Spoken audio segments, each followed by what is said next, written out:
Security protects your applications and users from attacks. Defend against SQL injection, cross-site scripting, and data leaks with simple, effective practices that every C# developer should master from the day one. Validate all the inputs by checking ranges, lengths, and formats before processing.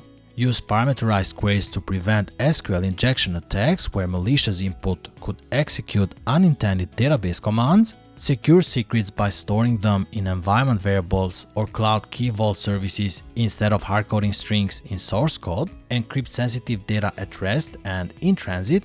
And always use HTTPS for web applications and apply the principle of least privilege where code only gets the permissions it absolutely needs. Regularly update dependencies to get security patches and log security relevant events for auditing. There are no shortcuts when it comes to security.